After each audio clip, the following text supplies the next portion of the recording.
Manila, and we're going to talk about the Unwitting conspiracy as suggested by the author.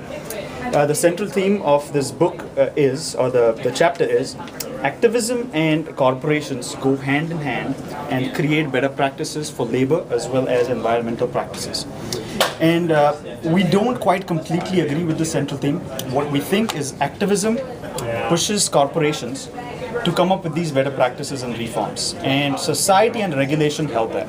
So going towards CSR is not always an organic development within the free trade or companies, and someone has to push it to get towards that. So those are some things that we don't agree with, but there are some fantastic points the author has put forward that, hey, globalization is here to stay. We agree with that.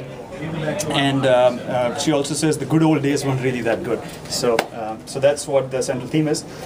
So let's talk about the regulatory push. We think regulation is fantastic. Industries needs to be regulated, but the problem with regulation is it's slow, and it slowly captures what really the world needs.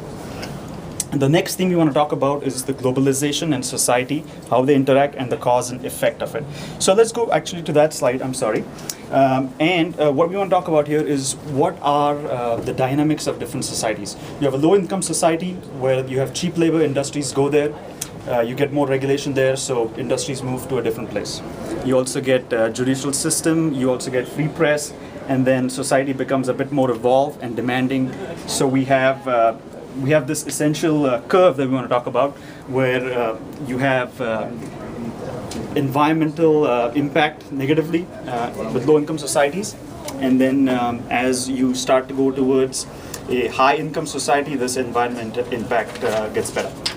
We have some examples out here. So China, mining example, low-income society, but China is changing. So we talk about the CEO who got imprisoned in his own factory because he had some back wages and compensation. And we talk about Europe, who has a lot of clout, awareness, activism, and they are basically banning GM crops.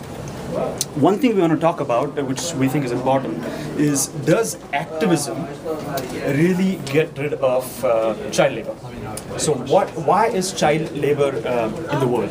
It's not because the children really want to work, but it's because of families needing that income. So when you regulate such industries, the child labor in that industry might go away, but it goes into this deeper black economy somewhere in the back alley. So child labor, is that really going away? We don't know. We don't think so. So that's how we think activism really doesn't help child labor. It can help in that particular industry, but not global. We want to put some quotes in here from the former Prime Minister of Australia. She said, globalism is here to stay. We can't really fight it.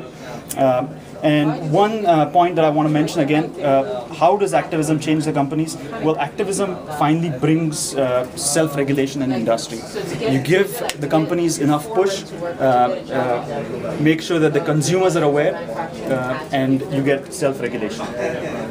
So what does it all mean to us? Well, we are here trying to be better executives, so we have to ask ourselves some questions. What did we learn from this chapter? And one question is, do we want to be proactive or reactive? Do we want to wait for things to get worse, or do we want to act on things before they get worse? So that's one thing we want to answer. Where is the trade-off between economics and ethics? Do you want to incur certain costs? So there are costs associated with better practices, better environment practices, better labor practices. Do you want to incur those costs? And finally, I want to leave you with, does capital serve society, or is society serving capital? So thank you.